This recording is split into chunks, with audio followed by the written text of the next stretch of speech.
big things going down from last night. History, it is time to pop off. Presented by Cookie Pop, Candy Pop. Let's go. Domingo German popped off. This is a guy who has definitely dealt with some adversity. Even this year, he was suspended for sticky stuff. He had been terrible in his last start. I watched way too much of it. And this is how our beautiful game works.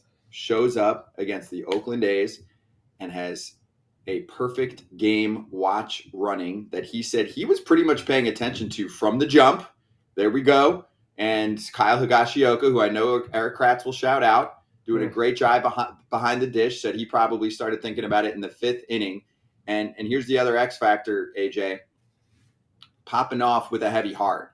He said he was in tears in the clubhouse just a day before because of the passing of his uncle, who was a big part of the family. So thoughts with the fam, and what a way to pay tribute to the fam with the performance of his life.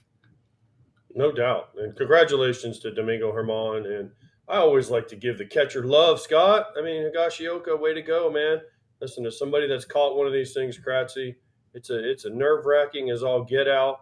And there's only been 24 of them in the history of the game, man. I've been fortunate enough to be on the field or in the dugout for 2 of the 24. So it's a special time. And as a catcher, when you look up, I didn't start thinking about it until about the 7th inning, and you're like, oh, man, Phil Humber's throwing there hasn't been anybody on base.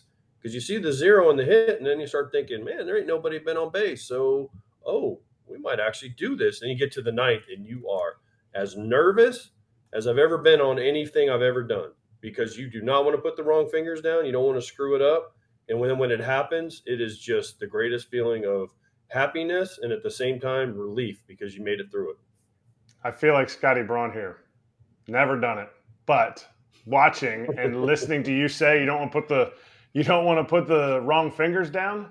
Like last night, he was throwing curveballs that looked like some of them were like left-handed curveballs. They were going the opposite way, and it was almost like Higgy couldn't do wrong. And I have never caught a no-hitter. I've never caught a perfect game, but I have spent a ton of time with my roommate, Kyle Higashioka, and this dude, I felt like playing against him and then playing with him, it reiterated it for me.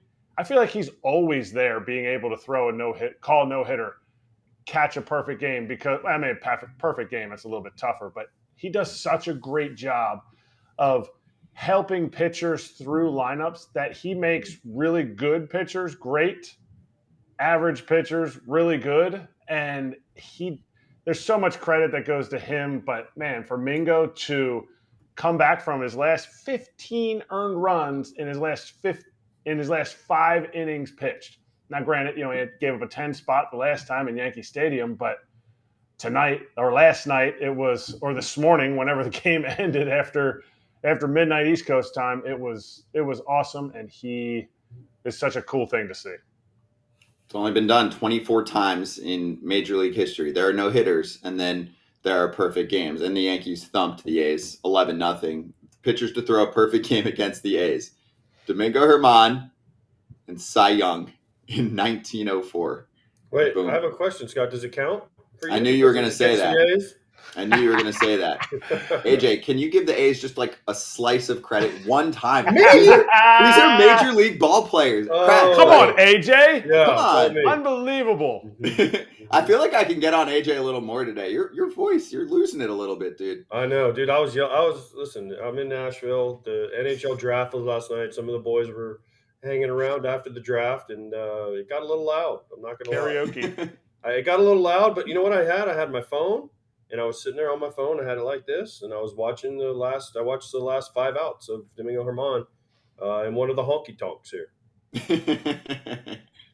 It was special. Yeah, and 99 pitches, which is awesome. There was not even a conversation, which I enjoyed when you're watching and checking out social about, 117 pitches. He's still got an inning to go. What are we going to do? Obviously, you're going to have those situations pop up. We've seen guys many, many times nowadays have to leave with a no-hitter on the line. But this time around, wasn't even a question. 99 pitches to complete the 9 innings. They would have had to have dragged him off the field If I'm Domingo German and Aaron Boone comes up to me and is like, "Hey, you're at 90 pitches. You're in the ninth inning."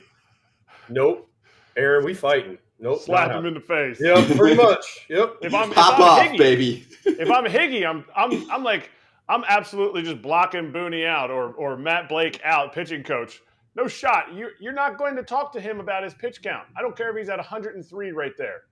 99 pitches, but a base runner ain't one. Like, that dude absolutely dealt last night. And as the catcher, I thought Higgy in his last at-bat, I don't know if you saw his last at-bat, I thought Higgy was just going to take 3 pitches because he took 2 fastballs right down the middle. And I'm like, Higgy is so locked into this, he's not swinging. So I hope he comes on the show. I'm going to ask him this. But I thought he was just going to go 1, 2, 3 and then go back to the dugout. Didn't even care. Like, as soon as we can get Mingo back out there, don't need to get him stiff in the dugout. Hey, listen, when Humber threw his perfect game, I had an at-bat in the 9th inning, and I swung at the first pitch. I'm like, let's hurry up because I want him back on the field. I don't want to have to make him sit any longer. I swung at the first pitch, hit a ground ball, I think, and I was so happy because I'm like, all right, we're 1 out closer to getting this thing done, so let's go, boys. There wasn't even a ball hit hard, though, was there? There wasn't even a – Rizzo had one. Rizzo made a diving play. Oh, that's right. He made a diving play down the line. That's right. Mm-hmm. It wasn't like a extended diving play. It was just like, a good play by Rizzo. It was a hot shot but it was wet newspapers all night. They made no good contact besides that one. That was the Phil Humber perfect game. There wasn't a ball that was hit that we were like, oh man, that could have been a hit. It was like routine fly ball, routine ground ball, and a bunch of punchies. And those are the ones you like. Now, was his slider working that night? Listen, nobody knows Phil Humber for anything other than throwing a perfect game, right? And I know Phil.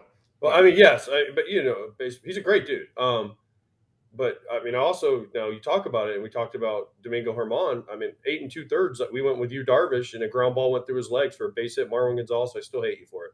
So you go that far, and you get one, and then you go that far and you lose one, and the losing one still. I mean, it still bothers me to this day. I don't think I'll ever get over the fact that we went that far, and they had no chance. And Marwin Gonzalez ground ball up the middle, base hit, screw off. That's right. So many things have to go right for you to pull something like this off. So great comments too right now from our crowd. First off, Justin goes, congrats to German. Oakland may be a minor league team, yet don't forget Manoah gave up 11 earned runs to teenagers. I mean, why are we picking on poor Alek Manoah? No, he's just trying to say, like, this. It's real. It's real. It's not easy to throw a perfect game against anyone. AJ, would you have been the only catcher to have caught 2 perfect games? No, Ron Hasse, I think. There's somebody that caught 2. Ron Hasse. He called the backdoor slider from Eckersley that Gibson hit out when he was with the A's. But anyway. I think he's the only guy that catch 2. That's awesome. That is a feat. Like, I can't stand blowing AJ up, but to be able to catch a perfect game, while AJ would say, it's kind of it's kind of luck. It's kind of, you don't know who's going to throw one.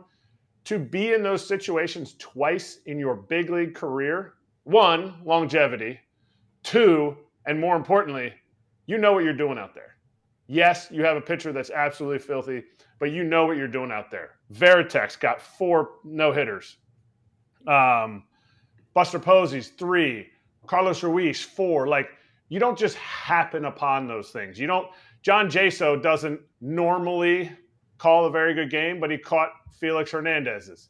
Guys find when you get into multiple opportunities, no hitters, perfect games, that means you're legit. And I think Higgy's legit. I also think that major life events, whether it's a newborn or the loss of someone you're close with, can really show how a player responds. And sometimes you can see that it can devastate them, and other times you can see that it can motivate them and focus them. So we'll get into that more later on in the show, but props to German, because the other thing is he wasn't a lock to make the starting rotation out of spring training, and he was maybe 1 or 2 bad starts away from getting booted from the rotation, at least temporarily, if you looked at what he was doing recently. And even still, after what he did yesterday, his ERA is north of 5 on the year. So yes. Yeah, they talked about that. They talked about that at the beginning of the game. They said, hey. And the end. Yep. And the end. They brought it back up at the end, but they said, hey, Rodon is getting closer, possibly like July 5th. his spot might be the one. You know, it's really about who's doing the best, and Rodon could fit in. And I think this probably gets him a few more starts past Rodon coming back. But hey, we'll see. Yeah, I think he's earned it. So.